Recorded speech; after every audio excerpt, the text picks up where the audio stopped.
کرنے، فریب میں ڈالنے اور شعبدے بازی وغیرہ وہ تمام چیزیں مجھے دے دی جائیں تو جو دجال میں ہیں تو میں برا نہ سمجھوں۔ مسلم شریف کی حدیث۔ اسی طریقے سے حضرت جابر ابن عبداللہ رضی اللہ تعالیٰ عنہ فرماتے ہیں کہ ابن سیاد واقعہ ہرا کے موقع پر غائب ہو گیا اور پھر کبھی واپس نہیں آیا۔ اب ہمارے ذہن میں ایک سوال آتا ہے کہ کیا ابن سیاد ہی دجال تھا؟ تو کیا ابن سیاد ہی دجال تھا؟ تو اس میں ہم یہ بات کہیں گے کہ جیسا کہ بتایا گیا ہے کہ نبی کریم صلی اللہ علیہ وسلم نے اس بارے میں کبھی کوئی حتمی بات بیان نہیں فرمائی۔ صحابہ کرام رضوان اللہ اجمعین کی طرح بعد کے علماء بھی اس بارے میں بعد کے علماء میں بھی اس بارے میں اختلاف ہی رہا۔ جو حضرات ابن سیاد کے دجال ہونے کا انکار کرتے ہیں، ان کی دلیل یہ ہے کہ دجال کافر ہوگا، مکہ اور مدینے میں داخل نہیں ہو سکے گا اور اس کے اولاد نہیں ہوں گے۔ جبکہ جو حضرات ابن سیاد ہی کے مسیح و دجال ہونے کے قائل ہیں، وہ کہتے ہیں کہ اس کے اندر وہ تمام نشانیاں موجود تھیں جو آپ صلی اللہ علیہ وسلم نے دجال میں فرمائی، حتیٰ کہ اس کے ماں باپ بھی ویسے ہی تھے جو آپ صلی اللہ علیہ وسلم نے ان کے بارے میں بیان فرمایا۔ نیز ابن سیاد کا حضرت ابو سعید رضی اللہ تعالیٰ عنہ کو یہ کہنا کہ میں دجال کی پیدائش کا وقت اور اس کی جگہ کو جانتا ہوں، ابن سیاد کو دجال کہنے والے ابن سیاد کی اس دلیل، اس کا مسلمان ہونا اور مکہ مدینے میں جانا کا جواب یہ دیتے ہیں کہ جب ابن سیاد سے حضرت ابو سعید خدری رضی اللہ تعالیٰ عنہ کہ ہم سفر لوگوں میں سے کسی نے یہ پوچھا کہ کیا تو یہ بات پسند کرے گا کہ تو دجال ہو، تو اس نے کہا کہ اگر وہ چیزیں جو دجال کو دی گئی ہیں مجھے دی جائیں تو میں برا نہیں سمجھوں گا، یعنی میں دجال ہونا پسند کروں گا۔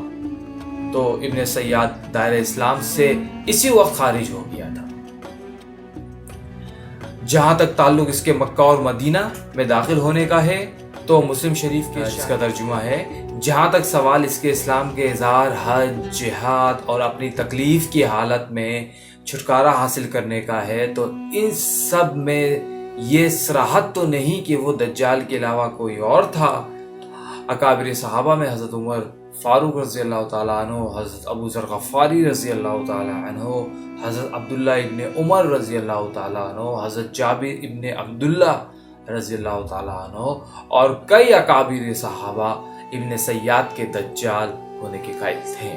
امام بخاری رحمۃ اللہ علیہ نے بھی ابن سیاد کے بارے میں ترجیح کا مسلک اختیار کیا ہے، اور حضرت جابر رضی اللہ تعالیٰ عنہ نے جو حضرت عمر رضی اللہ تعالیٰ عنہ سے روایت کی ہے کہ اس کو بیان کرنے پر ہی اکتفا کیا ہے، اور تمیم داری والے واقعے میں فاطمہ بنت قیس والی حدیث کو نہیں لیا ہے۔ فتح باری کی یہ حدیث ہے۔ ابن سیاد اور دجال میں تطبیق کیا ہے؟ البتہ جو حضرات ابن سیاد کو دجال نہیں مانتے، ان کی دلیل حضرت تمیم داری والی حدیث ہے۔ حافظ ابن حجر رضی اللہ تعالیٰ عنہ فتح باری میں یہ ساری بحث کرنے کے بعد فرماتے ہیں، حافظ ابن حجر رحمۃ اللہ علیہ فتح باری میں یہ ساری بحث کرنے کے بعد فرماتے ہیں، تمیم داری والی حدیث اور ابن سیاد کے دجال ہونے والی احادیث کے درمیان تطبیق پیدا کرنے کے لیے زیادہ مناسب ہو بات یہ ہے کہ جس کو تمیم داری نے بندھا ہوا دیکھا وہ دجال ہی تھا اور ابن سیاد شیطان تھا، جو اس تمام عرصے میں دجال کی شکل و صورت میں اصفہان چلے جانے، غائب ہونے تک موجود رہا۔ چنانچہ وہاں جا کر اپنے دوست کے ساتھ اس وقت تک کے لیے روپوش ہو گیا جب تک اللہ تعالیٰ اس کو نکلنے کی طاقت نہیں دیتا۔ اب ایک اور سوال ہمارے ذہن میں آتا ہے کہ کیا ابن سیاد ایران کے شہر اصفہان میں ہے؟ تو ابن حجر رحمۃ اللہ علیہ نے اس کی دلیل میں یہ روایت نقل کرتے ہیں کہ ابو نعیم نے تاریخ اصفہان میں نقل کیا ہے، حسان بن عبد الرحمن نے اپنے والد سے روایت کی ہے کہ انہوں نے فرمایا کہ جب ہم نے اصفہان فتح کیا تو ہمارے لشکر اور یہودیہ نامی بستی کے درمیان ایک فرسخ کا فاصلہ تھا، چنانچہ ہم یہودیہ جاتے تھے اور وہاں سے راشن وغیرہ لاتے تھے، ایک دن میں وہاں آیا تو کیا دیکھتا ہوں کہ یہودی ناچ رہے ہیں اور ڈھول بجا رہے ہیں۔ ان یہودیوں میں میرا ایک دوست تھا، میں نے اس سے ان ناچنے گانے والوں کے بارے میں پوچھا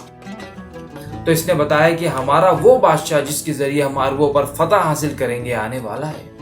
اس کی یہ بات سن کر میں نے وہ رات اسی کے پاس ایک اونچی جگہ پر گزاری۔ چنانچہ جب سورج طلوع ہوا تو ہمارے لشکر کی جانب سے غبار اٹھا، میں نے دیکھا کہ ایک آدمی ہے جس کے جسم پر ریحان، ایک خوشبودار پودا کی قبا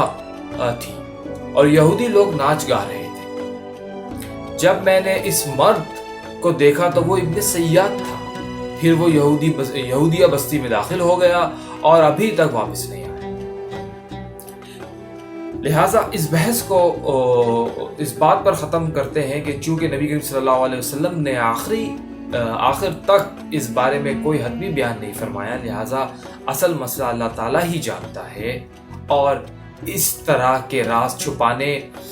میں اس کی بڑی حکمتیں ہوتی ہیں جو تمام جہانوں کے لیے خیر کا باعث ہوتی ہے۔ مشکات الشریف، شرح مشکات الشریف مظاہر الحق، پیج نمبر 83 میں ابن سیاد کے قصے کی اس بات کو کوٹ کرتے ہیں کہ جس میں لکھا ہے کہ کچھ صحابہ کا خیال تھا کہ ابن سیاد وہی دجال ہے جس کے بارے میں خبر دی گئی ہے کہ وہ دنیا میں ظاہر ہوگا، اہل ایمان کو گمراہ کرے گا، لیکن اکثر حضرات کا کہنا یہ تھا کہ ابن سیاد وہ بڑا دجال تو نہیں ہے، لیکن ان چھوٹے دجالوں میں سے ایک ضرور ہے جو مختلف زمانوں میں پیدا ہوتے رہیں گے اور جن کا اصل مقصد فتنہ اور فساد پھیلانا، لوگوں کو گمراہ کرنا۔ جیسا کہ ایک اور روایت میں فرمایا ہے کہ اس امت میں دجال پیدا ہوتے رہیں گے جو خود بھی گمراہ ہوں گے اور دوسروں کو بھی گمراہ کریں گے۔ آخر الذکر حضرات کی دلیل یہ ہے کہ ابن سیاد اگرچہ پہلے کافر و کاہن تھا لیکن آخر میں مسلمان ہو گیا تھا۔ پھر اس نے حج بھی کیا، مسلمانوں کے ساتھ جہاد میں شریک ہوا، اس کے اولاد بھی ہوئی اور وہ مدینہ اور مکہ میں رہا کرتا تھا، جبکہ دجال کافر ہوگا اور کفر ہی کی حالت میں مارا جائے گا، اس کی اولاد نہیں ہوگی اور مکہ مدینہ میں اس کا داخلہ تک ممنوع ہوگا۔ حضرت تمیم داری رضی اللہ تعالیٰ عنہ کی اس حدیث کو بھی ان حضرات کی پوری دلیل قرار دیا جا سکتا ہے جو دجال کے سلسلے میں پیچھے گزر چکی ہے۔ بہرحال ابن سیاد کی حیثیت و حقیقت مبہم تھی، اس کے بارے میں تعین و یقین کے ساتھ کچھ کہنا مشکل ہے۔ خود حضرت صلی اللہ علیہ وسلم پر بھی اس بارے میں کوئی وحی نازل نہیں ہوئی تھی، اس لیے آپ صلی اللہ علیہ وسلم نے بھی اس کی اصل حیثیت پر سے پردہ نہیں اٹھایا بلکہ اس کو مبہم رکھا۔ اس طریقے سے جو ہے وہ ہم نے پارٹ 2 آف ابن سیاد کو کمپلیٹ کیا، اور جو اگلے مضامین آ رہی ہیں جس کو ہم اگلی اپنی ویڈیو میں ڈسکس کریں گے، ان میں جو ہے وہ غزوہ ہند، پھر بنی اسرائیل اور طالبان اور تاریخ پشتون، یاجوج اور ماجوج کہاں ہیں اور کب آئیں گے، دنیا کے مختلف مذاہب میں مسیح یا مہدی کا تصور، پیشن گوئیاں کرنے والے اشخاص، حضرت دانیال علیہ السلام، نعمت اللہ شاہ ولی رحمۃ اللہ علیہ، نوسٹراڈامس، بابا وانگا، اور قیامت کی بڑی نشانیاں کیا قرآن اور حدیث میں بتائی گئی ہیں، اس کے بارے میں ہم نے آنے والی ویڈیوز میں ڈسکس کریں گے، اور جلد ہی ہم جو ہے میں اس کو جو ہوں وہ کیا انگلش ٹرانسلیشن میں، انگلش بیانی میں بھی بہت جلد اس کو پبلش کیا جائے گا۔ امید کرتا ہوں کہ آپ لوگوں کے لیے یہ ویڈیو جو ہے، یہ انفارمیشن ہے، قابل تعریف ہے، اور یہ یاد دہانی کے لیے ہے جس کی کوشش کی جا رہی ہے، اور مختلف زبانوں میں انشاءاللہ تعالیٰ اس کا ترجمہ بھی ہوگا، اور اب یہ آپ کا کام ہے کہ اس پر عمل کریں، اپنی تیاری کریں اور اس کو شیئر کریں جتنا ممکن ہو سکے۔ اپنا خیال رکھیے۔ السلام علیکم ورحمۃ اللہ وبرکاتہ۔ اللہ حافظ۔